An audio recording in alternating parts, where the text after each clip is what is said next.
Bonjour à toutes et à tous et bienvenue dans cette nouvelle vidéo sur WWE Fan France. On se retrouve pour une nouvelle tier list. J'ai vu que vous avez beaucoup aimé la vidéo sur le roster de Raw et donc vous avez été très nombreux à me demander la vidéo sur le roster de SmackDown. Et bien la voici. Je tiens à préciser dès maintenant, au début de cette vidéo, avant que tout le monde me le dise dans les commentaires, vous me l'avez fait remarquer pour Raw, c'est vrai le roster ne va pas être forcément à jour parce que j'ai pris des tier lists qui étaient déjà faites sur le site Tiermaker justement et il n'y a pas de tier list avec le roster bien à jour, donc voilà, il y aura quelques superstars qui ne sont plus à Raw mais qui sont à SmackDown et inversement comme c'était le cas pour la tier list de Raw, mais c'est pas très grave hein, au final que ce soit à Raw ou SmackDown. Le plus important c'est de savoir où je vais la classer, après le roster on s'en fiche un petit peu, donc voilà je voulais faire cette petite précision. Et une autre précision, cette tier list pardon, elle est personnelle, voilà, vous pouvez être totalement en désaccord avec moi, mais je tiens à ce qu'on respecte l'avis de tout le monde, voilà, si moi j'apprécie une superstar et que vous ne l'aimez pas ou inversement, c'est pas grave, au contraire, tant mieux, heureusement qu'on a des goûts différents parce que sinon on s'en sortirait clairement pas et le catch serait bien triste. Donc n'hésitez pas à proposer vos ajustements dans les commentaires, mais s'il vous plaît ne remettez pas en cause les choix de chacun, c'est vraiment ultra personnel, le catch c'est subjectif donc on ne peut pas remettre en question l'avis de quelqu'un. Voilà, bah écoutez, ceci étant dit, c'est parti, on va commencer avec cette tier list de SmackDown. Donc vous allez voir hein, la pioche qui s'affiche en bas de l'écran va s'agrandir au fur et à mesure, j'ai rétréci un petit peu la barre. Donc on commence avec Alexa Bliss et je trouve qu'on commence très très fort. Pour moi Alexa Bliss dans la division féminine c'est du top du top. J'adore Alexa Bliss donc là je suis obligé de la mettre en haut de ce classement. Ensuite on a du Apollo Crews. Apollo Crews je vais le mettre dans bof parce que je trouve qu'il est extrêmement talentueux vraiment et je trouve que c'est l'un des plus gros gâchis de ce roster principal clairement. Mais voilà, c'est un mec, je le vois pas pour autant champion du monde quoi. C'est un peu comme Bobby Lashley, le mec qui est tout le temps en train de sourire. Voilà, on a du mal à le projeter dans un personnage solide pour devenir champion du monde. Donc je vais le mettre dans bof pour cette raison. Bayley, alors là Bayley, je suis désolé, mais pour moi ça va être dans j'aime pas. J'ai jamais accroché à Bayley, que ce soit dans son personnage actuel en tant que heel ou que ce soit dans son personnage face à faire des câlins à ses fans. Voilà, j'ai jamais trop aimé Bayley dans le ring. Après en dehors c'est quelqu'un de vraiment génial, il n'y a aucun souci avec ça.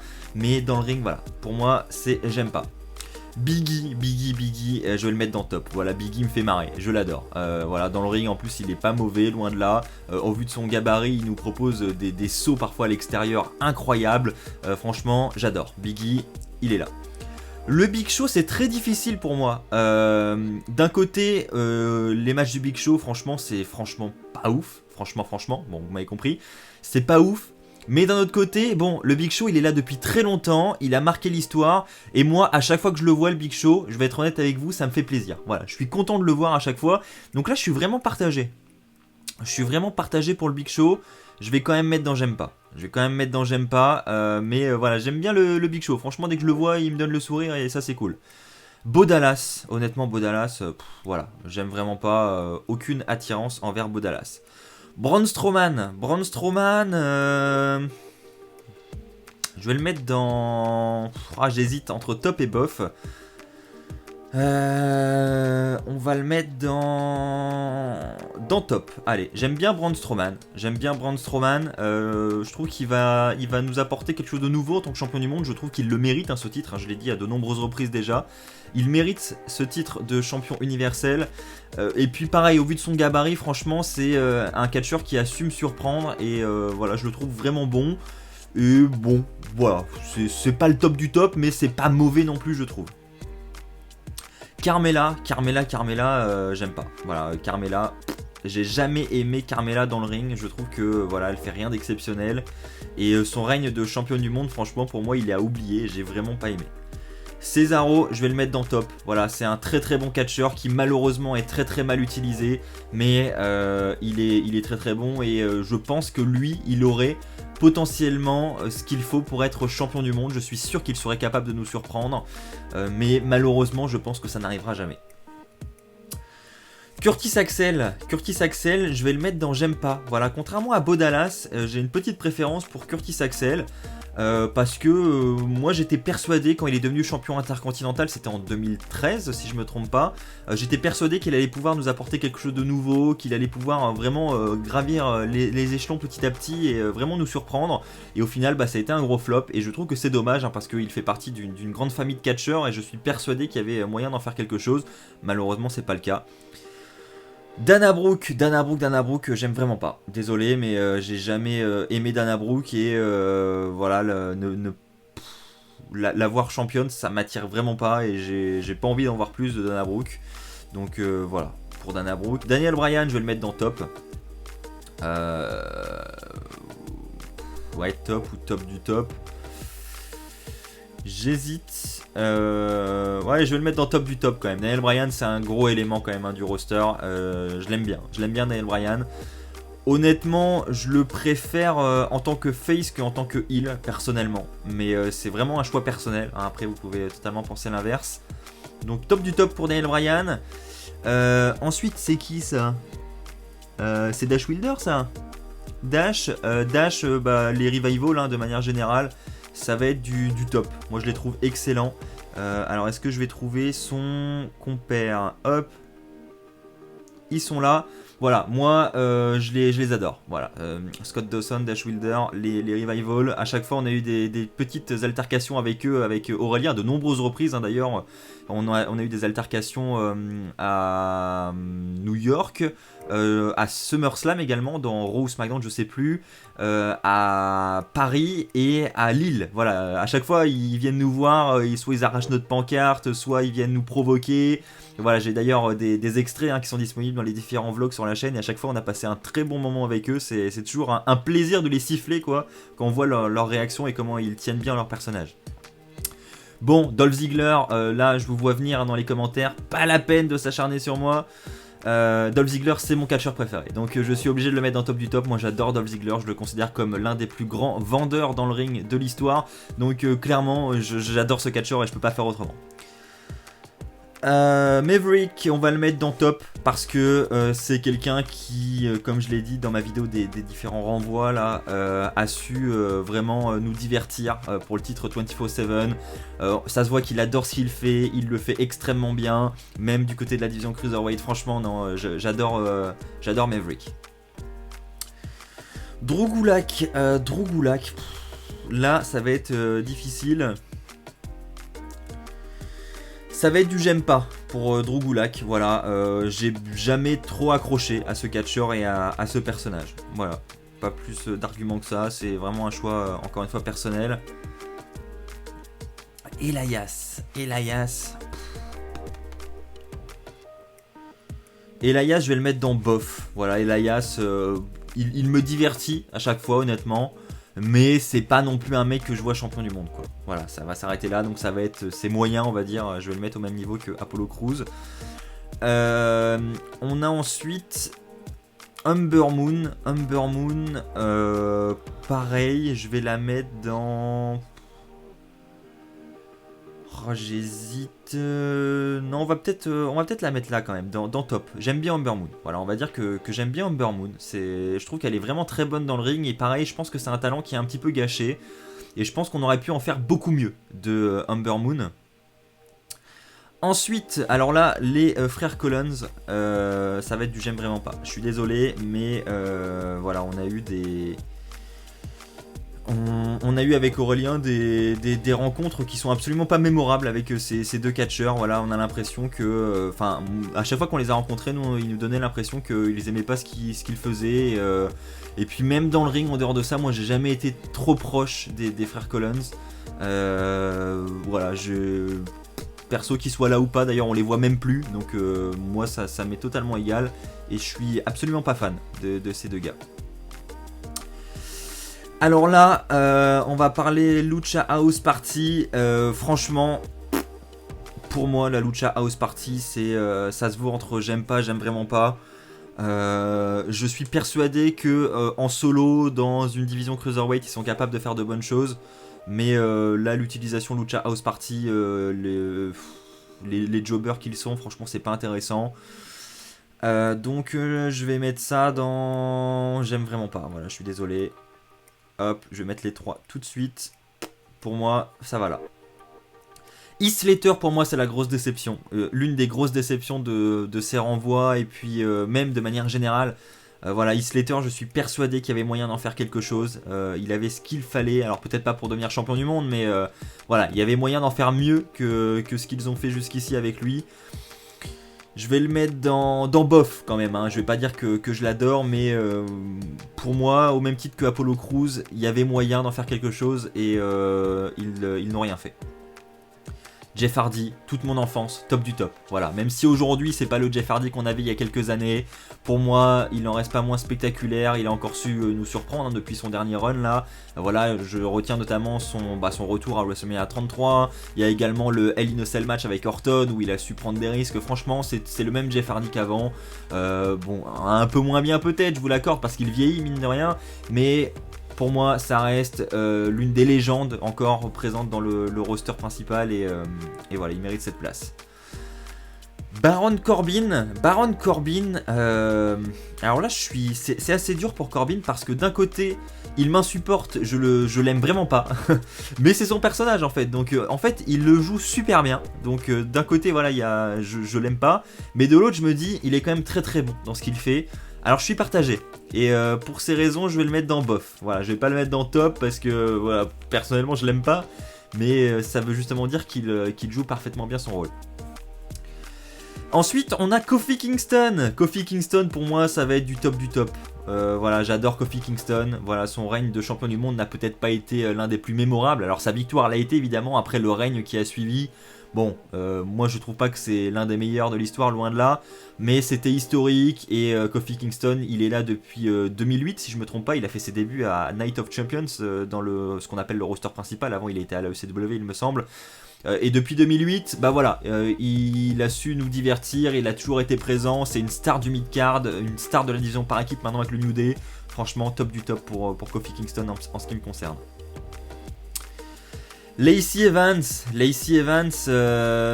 voilà, moi je vais la mettre dans top. Il y aurait que, si j'écoutais que mon cœur, je la mettrais dans top du top parce que je l'adore. Vous savez, vous connaissez un petit peu notre relation avec Lacey Evans. À chaque fois, on la voit en backstage, etc. Et on a toujours des excellents moments avec elle. Après, bon, évidemment, pour moi, c'est pas encore l'une des plus grosses stars de ce roster principal. C'est pour ça que je la mets dans top. J'essaie d'être un minimum objectif, mais en dehors de ça, je l'adore. Lana, voilà, j'aime vraiment pas. Désolé Lana, mais là, pour moi, c'est l'une des superstars qui n'a pas sa place dans cette division féminine parce que pour moi, elle devrait encore s'entraîner pendant des années pour être à la hauteur. Et d'ailleurs, aujourd'hui, on le voit, hein, elle joue un rôle de manager et on la voit même pas dans le ring. Donc pour moi, voilà, Lana ici. Ensuite, on a Lars Sullivan, ça va être au même niveau. Voilà, désolé, j'ai jamais été fan de Lars Sullivan. Et puis, pareil, on le voit plus. Hein, il y avait des rumeurs et des news comme quoi il avait une peur d'entrer dans une arène bondée de monde. Et voilà, du coup, c'est difficile de travailler à la WWE quand t'as peur de la foule. Donc voilà, je comprends toujours pas. Je vais le mettre ici. Ensuite, on a Mandy Rose. Je vais la mettre... j'hésite pour Mandy Rose. D'un côté, j'aime bien la storyline avec Otis, mais voilà, dans le ring, Mandy Rose, ça a jamais été non plus la folie. Je vais la mettre au même niveau que Bayley et Carmella, quoi. Voilà. Il y en a qui vont trouver ça honteux hein, de mettre Bayley au même niveau que Mandy Rose, hein, je vous vois déjà venir. Mais voilà, en ce qui me concerne, Bayley, je l'ai pas dans mon cœur. Et voilà... pour moi, Bayley est peut-être un poil au-dessus, mais sans plus. Maryse.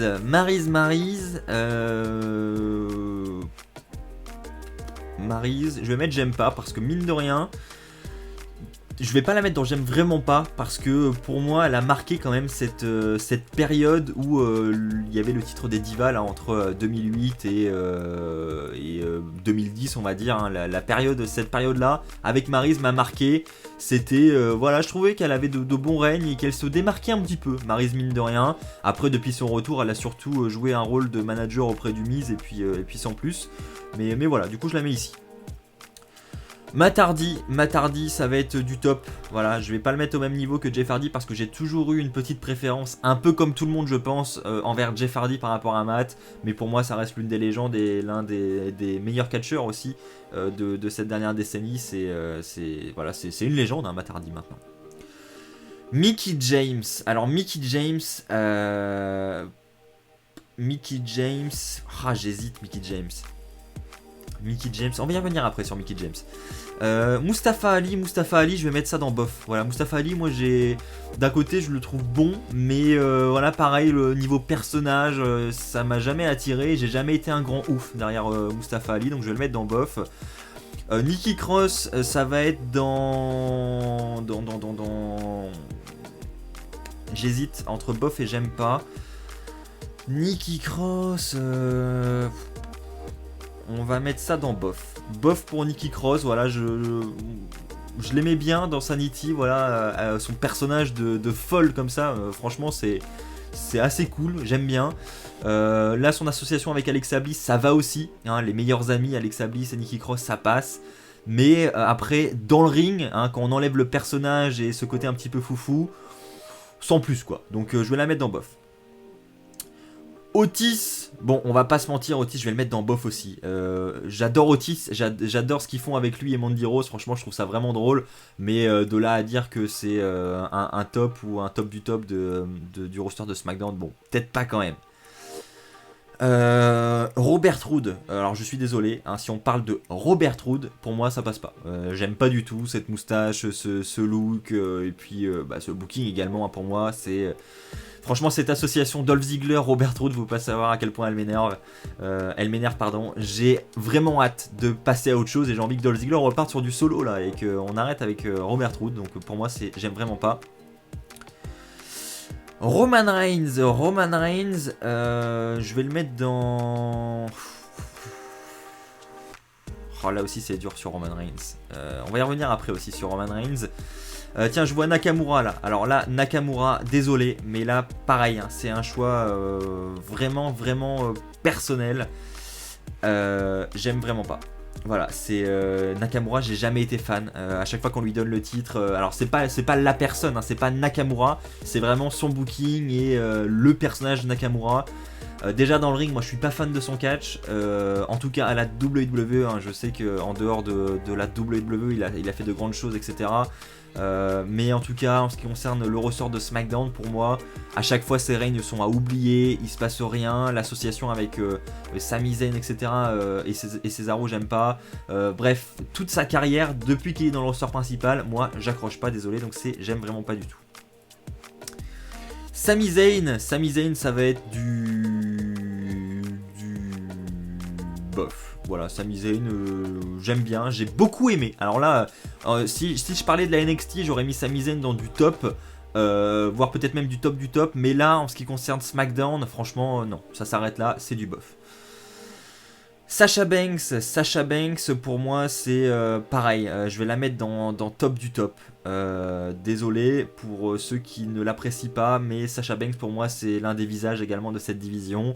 Et j'ai hâte qu'elle revienne en avant et que peut-être elle s'empare de ce titre de Bayley et que ce soit elle, à son tour, qui remette cette division vers les sommets. Parce que là, je pense que tout le monde en a un petit peu marre de Bayley. Et Sasha Banks, voilà, à chaque fois qu'elle a été championne, malheureusement ses règnes ont été à oublier parce qu'ils ont duré que quelques jours ou quelques semaines, et ça c'est vraiment dommage. Donc j'espère qu'elle va remettre les mains sur ce titre et remonter vers les sommets.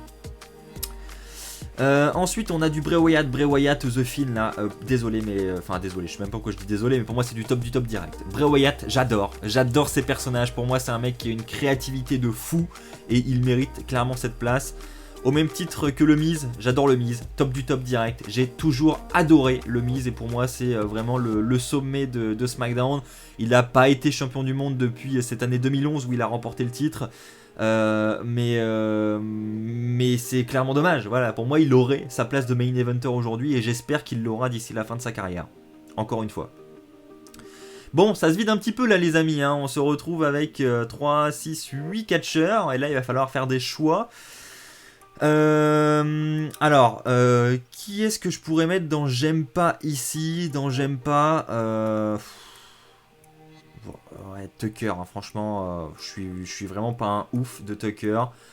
On va mettre également Tamina. Voilà, Tamina, j'ai jamais été un grand ouf de Tamina, loin de là. Ensuite, qui on va mettre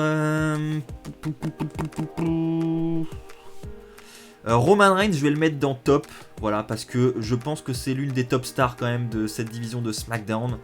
Clairement, qu'on l'aime ou pas, qu'on en ait marre de sa mise en avant, ce que je peux clairement comprendre, ça reste l'une des top stars de cette fédération. Il est ultra professionnel, le gars, et voilà, à l'instar d'un John Cena, il se rapproche beaucoup de John Cena dans sa manière de catcher, avec très peu de prises, etc. Mais en s'imposant comme un main eventer, et voilà, pour moi c'est le top de cette division de SmackDown. Bon, là ça diminue.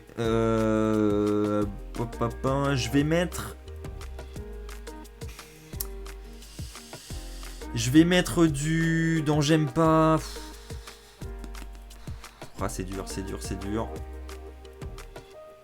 Je vais mettre du Chad Gable dans bof.